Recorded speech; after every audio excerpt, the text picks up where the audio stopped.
Who is Wayne Honcho Day and the Grandees? Big Huncho. Is he out of Watts? Yeah, he's out of Watts. You know what I'm saying? Hunch, and the Day family. You know what I'm saying? Was the I guess the founders, not founders, because like I said, Grape Street originated with historical Latino, Hispanic family, you know what I'm saying, Mexican American family, and we had blacks that was on that street that integrated with them, that networked with them, that hung out with them, and that was the Days. That's the Big Hunch and the Crows and the Arthurs and them all are considered like our G homeboys, you know what I'm saying, and Huncho was just a figure, you know what I'm saying, that represented, you know what I'm saying, that portion of Grape Street on the back, you know what I'm saying. But like I say, you had Southside grapes, which was considered the Hispanic section, which still is flourishing today. Then you had the East Side grapes. That was when we adopted Grape Street, you know what I'm saying, from our standpoint of view, as it replaced JDC. We was considered East Side because that was more us, blacks, and stuff like that. You had South Sides, which is Hispanics, and then you had the East Side, which represent the black culture. And when was, wow, I've never even heard this before. So Yeah. there was an East Side Grape Street and a South Side Grape Street. Yes. Black Hispanics, blacks. East Side, blacks. South Sides, Hispanics. And so we always had a strong relationship, you know what I'm saying, with these Mexican Americans, you know what I'm saying?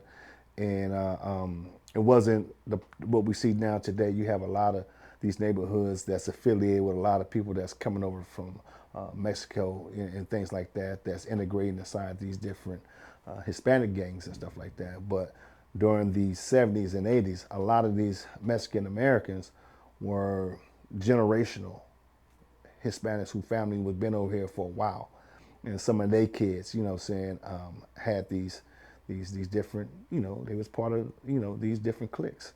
Now, is there a new structure now with Latinos and the prison system and all of that? Is the East Side and the South Side Grape Street still, is that even still a thing, or? Oh yeah, you know, we still affiliate, you know what I'm saying, with East and South in our neighborhood. You know what I'm saying? We probably in Watts, it's probably one of the only neighborhoods whereas you don't have black and brown going at it with one another. You know what I'm saying? You don't have South Side grapes and East Side grapes fight one another like you got in certain neighborhoods. You got the F-13s, you got the CV-70s, you have all these different neighborhoods, Hispanics that's beefing with black neighborhoods, you know, and these black neighborhoods, these black neighborhoods are considered, you know, Bloods and Crips, but they had a faction of Latinos, you know, gangs that grew in size, and so right now these neighborhoods is beefing in Long Beach,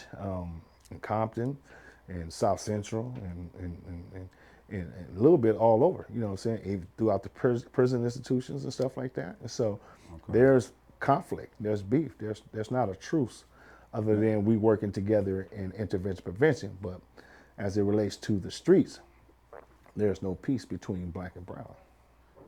And even East Side Grape and South Side Grape. Oh, we locked in. We locked in. Well, that's why I say Watts is probably one of the only communities where you don't have that type of rivalry that's going on. All right. Between. And I apologize for repeating myself on that.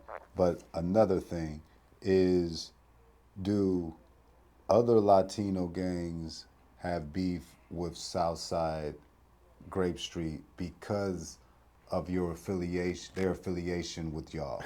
Exactly. So there's definitely, you have the Florenza 13s, you have a lot of different other Hispanic neighborhood that frowns down on some of the Southsiders because why? Their affiliation with the blacks. Now, is their affiliation still in jail? Do you guys affiliate Well, with jail? I haven't, you know, my time going to prison, never went to the state, never went to YA. Okay.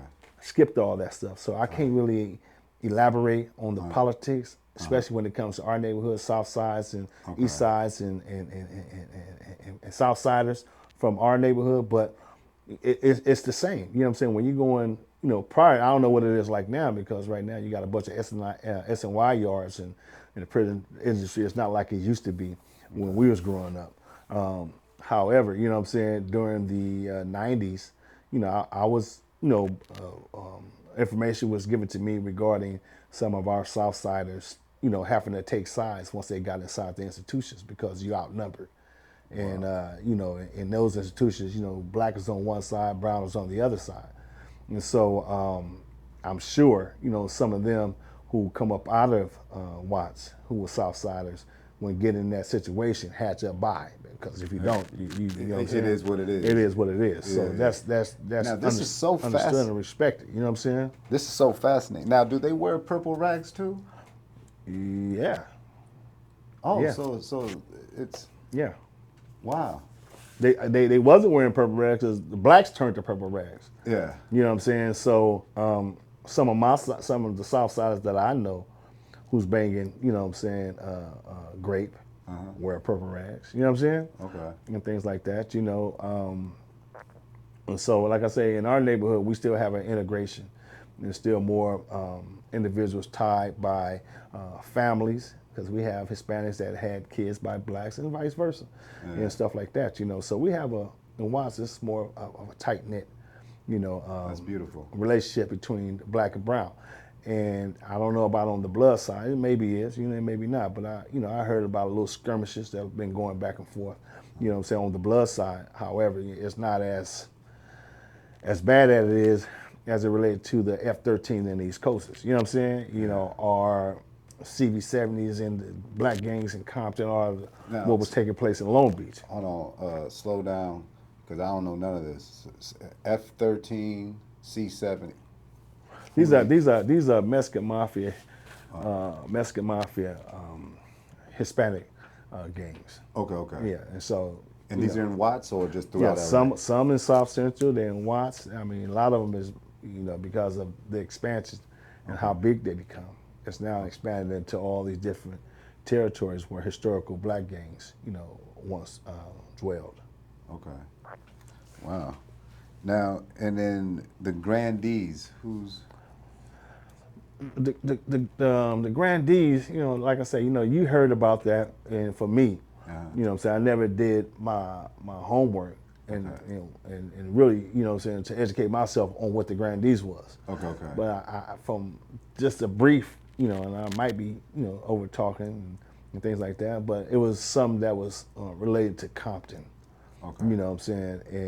And when we talk about the grandees, we talk about historical families that lives in Watts who migrated from that section to Watts. Okay. And things like that. Because like I say, Watts is, like I say, it's just a community, and a lot of guys or families moved into Watts, but they came from other places. You have people coming from the South, have people coming from different portions and moving into Watts and then adopting, the culture, that was making up what Watts was all about as it relates to, gang banging and clicking and shit. Now,